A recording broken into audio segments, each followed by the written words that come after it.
Sejam novamente muito bem-vindos a mais um vídeo do nosso canal Refúgio da Palavra. Se você não é inscrito, eu peço que você se inscreva no canal.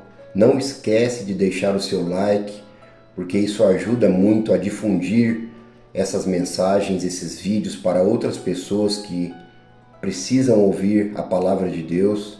Então eu peço que você me ajude nesse quesito, não custa nada, é de graça.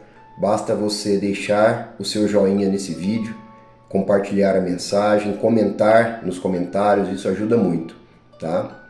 Então vamos ao vídeo. Existe uma pergunta que atravessa os séculos e continua ecoando no coração humano. O que Deus realmente espera de nós? Em meio a tantas regras, responsabilidades, escolhas e preocupações, qual é a essência de uma vida que agrada ao Senhor? Certa vez, um homem conhecedor da lei aproximou-se de Jesus e perguntou: Mestre, qual é o maior mandamento? A resposta de Cristo não foi complicada. Jesus não apresentou uma lista interminável de exigências. Ele conduziu aquele homem diretamente ao centro da vontade de Deus. O primeiro e maior mandamento é este: amar o Senhor nosso Deus de todo o coração, de toda a alma e de todo o entendimento. E o segundo é semelhante a ele: amar o próximo como a nós mesmos. Segundo Jesus, toda a lei e os ensinamentos dos profetas dependem desses dois mandamentos. Isso significa que toda verdadeira espiritualidade começa no amor. Não em um amor superficial, não em um sentimento passageiro, mas em um amor profundo, consciente e transformador. Amar a Deus sobre todas as coisas é reconhecer que Ele não deseja ocupar apenas uma pequena parte da nossa vida. Deus não quer ser lembrado somente nos momentos de angústia. Ele não quer ser procurado apenas quando os caminhos parecem fechados, quando a saúde enfraquece ou quando o medo invade o coração. Deus deseja ser amado em todos os momentos, na abundância e na escassez, na alegria e na tristeza, na segurança e na incerteza. Amá-lo de todo o coração significa entregar a Ele aquilo que existe de mais íntimo em nós. Os nossos sonhos, os nossos desejos, as nossas feridas, nossos pensamentos escondidos, nossas esperanças mais profundas. É dizer assim: Senhor, Tu conheces tudo o que existe dentro de mim. Ainda assim, escolho confiar em Ti. Amar a Deus com toda a alma significa permanecer fiel, mesmo quando não compreendemos o que está acontecendo. É continuar crendo quando as respostas não chegam. É continuar orando quando o silêncio parece longo. É continuar caminhando quando a estrada se torna difícil. A verdadeira fé não é provada apenas nos dias tranquilos, meu amado e minha amada. Ela é revelada principalmente quando atravessamos tempestades. Observe a natureza.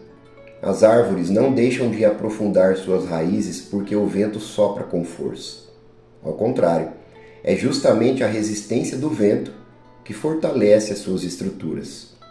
Da mesma forma, existem momentos em que Deus permite que enfrentemos situações que não compreendemos, não para nos destruir, mas para aprofundar nossas raízes espirituais. Amar a Deus é confiar em seu caráter, mesmo quando não entendemos os seus caminhos. É lembrar que o Senhor continua sendo bom, mesmo quando a vida dói.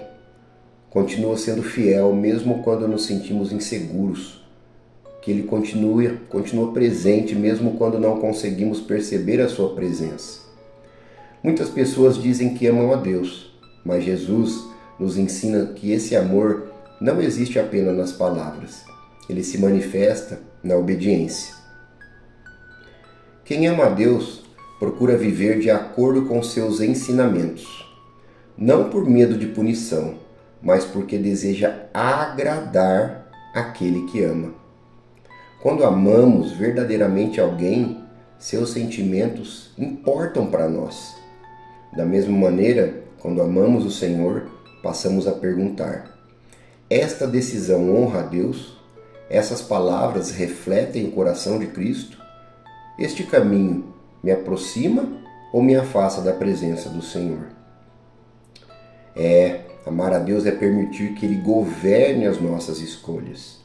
É colocá-lo acima do orgulho, acima das ambições, acima das riquezas, acima da aprovação das pessoas, acima de tudo aquilo que tenta ocupar o lugar que pertence somente a Ele. Mas Jesus não encerrou sua resposta no amor de Deus. Ele imediatamente apresentou o segundo mandamento: amar o próximo como a nós mesmos. Isso nos revela uma verdade muito profunda. Não é possível separar o amor de Deus do amor às pessoas.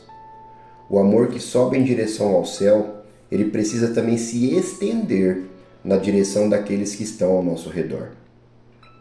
Nós podemos cantar belas canções, podemos conhecer muitos versículos, podemos frequentar reuniões religiosas, mas se tratamos as pessoas com desprezo, indiferença ou crueldade, algo está profundamente errado em nossa espiritualidade. O apóstolo João escreveu que aquele que afirma amar a Deus, mas odeia o seu irmão, vive em contradição. Porque quem não ama o irmão que vê, não pode afirmar que ama verdadeiramente a Deus a quem não vê. Amar o próximo é uma das maiores evidências de que o amor de Deus está habitando em nós. Mas tem a pergunta: quem é o nosso próximo? O próximo não é apenas aquele que pensa como nós. Não é somente quem nos trata bem. Não é apenas aquele que pertence à nossa família, à nossa igreja ou ao nosso círculo de amizades. O próximo também pode ser aquela pessoa que nos decepcionou, sabia? Pode ser alguém que nos feriu. Pode ser alguém que possui opiniões diferentes das nossas. Pode ser o desconhecido que cruza o nosso caminho carregando dores que não conseguimos enxergar. Jesus contou a história de um homem que foi atacado por criminosos e deixado quase morto à beira de uma estrada. Algumas pessoas passaram por ele e seguiram adiante. Talvez estivessem ocupadas, talvez estivessem em compromissos importantes, talvez tenham pensado que aquele problema não lhes dizia respeito. Mas olha a surpresa, um samaritano parou. Ele viu o sofrimento, aproximou-se, tratou as feridas daquele homem, colocou-o sobre o seu próprio animal, levou-o a um lugar seguro, pagou por seus cuidados. Esse samaritano não ficou apenas comovido, ele agiu. Porque o amor verdadeiro não é apenas um sentimento. O amor verdadeiro se transforma em atitude. Quantas vezes nós também passamos apressados pelas dores das pessoas? Vivemos em um mundo cheio de informações, muitas vezes vazio de compaixão. Sabemos o que acontece do outro lado do planeta, mas às vezes não percebemos a tristeza de quem está ao nosso lado. Podemos ter centenas de contatos, mas não encontrar tempo para ouvir alguém que precisa conversar. Podemos escrever mensagens bonitas sobre o amor, mas guardar ressentimentos durante anos. Podemos desejar que o mundo seja melhor, enquanto nos recusamos a dar o primeiro passo para melhorar o ambiente dentro da nossa própria casa.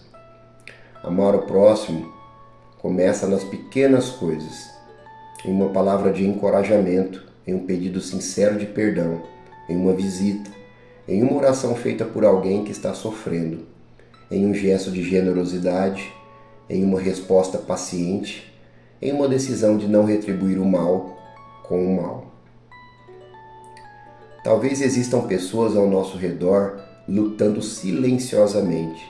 Algumas sorriem, mas estão cansadas. Algumas parecem fortes, mas choram quando ninguém está olhando. Algumas não precisam de conselhos, precisam apenas encontrar alguém disposto a ouvi-las sem julgamento. Amar o próximo é aprender a enxergar além das aparências, é lembrar que cada pessoa carrega uma história. Cada pessoa enfrenta batalhas que talvez nunca conheçamos. Cada coração ele possui cicatrizes. Por isso, devemos ter cuidado com nossas palavras. Uma frase pronunciada sem amor pode aprofundar uma ferida, mas uma palavra cheia de graça pode reacender a esperança. Jesus também disse que devemos amar o próximo como amamos a nós mesmos. Isso nos ensina que existe uma maneira saudável e responsável de cuidarmos da nossa própria vida. Nós não fomos chamados para alimentar o egoísmo, mas também não fomos chamados para viver mergulhados em desprezo por nós mesmos.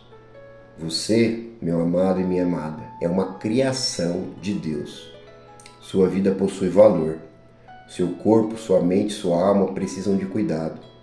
Existem pessoas que conseguem perdoar os outros, mas não conseguem perdoar a si mesmas. Carregam culpas antigas, repetem para si mesmas palavras que jamais diriam a alguém que amam. Talvez você tenha cometido erros. Talvez existam decisões que você gostaria de voltar no tempo para mudar. Mas a graça de Deus é maior do que o seu passado. O arrependimento verdadeiro não nos mantém aprisionados na culpa. Ele nos conduz ao perdão e uma nova vida. Para amar o próximo de maneira equilibrada, também precisamos permitir que o amor de Deus cure nossa identidade. Quando compreendemos que somos amados pelo Senhor, não precisamos viver mendigando a aprovação das pessoas. Quando sabemos que somos perdoados, encontramos força para perdoar. Quando recebemos misericórdia, aprendemos a ser misericordiosos. Quando somos acolhidos pela graça, conseguimos acolher aqueles que ainda estão tentando encontrar o caminho. Talvez a grande transformação de que o mundo precisa não comece em grandes palácios, organizações ou movimentos. Talvez ela comece em corações que decidem viver esses 2 mandamentos. Imagine como seriam nossas famílias se cada pessoa escolhesse amar a Deus acima do orgulho e amar o próximo acima das diferenças. Imagine quantos relacionamentos seriam restaurados, quantas palavras ofensivas deixariam de ser pronunciadas, quantas pessoas solitárias encontrariam companhia, quantos famintos encontrariam alimento, quantos desanimados encontrariam esperança. O amor não transforma apenas aquele que o recebe, ele também transforma aquele que decide oferecê-lo. Mas amar não significa aprovar tudo. Jesus amava profundamente, mas também ensinava a verdade. O amor bíblico não ignora o pecado, ele busca a restauração. Não chama o erro de acerto, mas também não usa a verdade como instrumento de humilhação. A verdade sem amor pode se tornar dureza.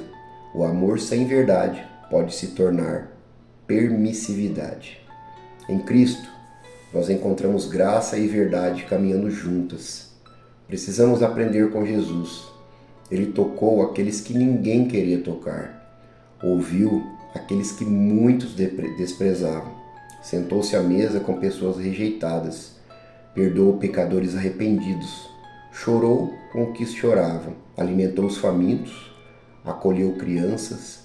Defendeu os vulneráveis. Na cruz ele orou por aqueles que o feriam. A cruz é a maior revelação desses 2 mandamentos. Ali vemos o amor perfeito de Jesus pelo Pai. Cristo foi obediente até o fim. E também vemos seu amor pelo próximo. Ele entregou sua vida por pecadores, por nós. Não porque fôssemos merecedores, mas porque seu amor é abundante em misericórdia. Ao contemplarmos a cruz, não podemos continuar amando pessoas, aquelas que nós consideramos dignas. Você entende? Nós também fomos alcançados pela graça quando nós não merecíamos. Por isso, somos chamados a oferecer aos outros a misericórdia que recebemos. Hoje, talvez Deus esteja trazendo alguém à sua memória, uma pessoa que você precisa perdoar, alguém que precisa ouvir uma palavra de carinho, uma pessoa que você tem evitado. alguém que enfrenta uma necessidade que você pode ajudar a suprir. Não ignore esse chamado. O amor que sempre adiamos corre o risco de nunca ser oferecido. A vida passa rapidamente, assim como o vento movimenta as folhas e segue seu caminho, também os nossos dias avançam. Não sabemos quanto tempo teremos ao lado das pessoas que amamos. Por isso, ame enquanto há tempo, perdoe enquanto há oportunidade, diga palavras de gratidão, faça aquela ligação, ofereça ajuda, reconcilie-se, ore por quem o feriu, sirva sem esperar reconhecimento e, acima de tudo, volte o seu coração para Deus. Talvez você tenha permitido que muitas coisas ocupassem o primeiro lugar em sua vida. Talvez as preocupações tenham se tornado maiores do que a sua fé. Talvez as conquistas, os bens ou a opinião das pessoas tenham ocupado o espaço que pertence ao Senhor em sua vida. Hoje é um bom momento para reorganizar o coração. Coloque Deus novamente no centro. Ame-o com todo o seu coração, com toda a sua alma, com todo o seu entendimento. E permita que esse amor transborde para as pessoas que cruzarem o seu caminho. No final, a vida não será medida apenas pelo que conquistamos, será também revelada pela forma como amamos. As posses ficam, os aplausos cessam, as posições passam, mas o amor plantado no coração de alguém pode atravessar gerações. Que a nossa vida seja uma resposta viva aos ensinamentos de Jesus. Que as pessoas percebam, por meio de nossas atitudes, que pertencemos a Cristo. Que nossa fé não seja apenas anunciada com os lábios, mas demonstrada com as mãos, com os passos, com as escolhas e com a maneira como tratamos aquele que Deus coloca diante de nós. Que amemos o Senhor acima de todas as coisas e que amemos o nosso próximo como a nós mesmos, porque nesses dois mandamentos encontramos o caminho para uma vida verdadeiramente plena, uma vida que honre a Deus, uma vida que cura feridas, uma vida que espalha esperança, uma vida que deixa por onde passa os sinais do amor de Cristo. Que o Senhor nos ensine a amar, não apenas quando for fácil, não apenas quando houver reconhecimento, não apenas quando formos correspondidos, mas com o amor paciente, misericordioso e verdadeiro que recebemos dele. E que ao final de cada dia possamos perguntar ao nosso próprio coração: hoje eu amei a Deus com tudo o que sou? Hoje eu tratei o meu próximo como gostaria de ser tratado? Que essa reflexão não permaneça apenas em nossas palavras, que ela se transforme em uma nova maneira de viver, amando a Deus, amando as pessoas e permitindo que a luz de Cristo brilhe silenciosamente por meio de nós. Amém.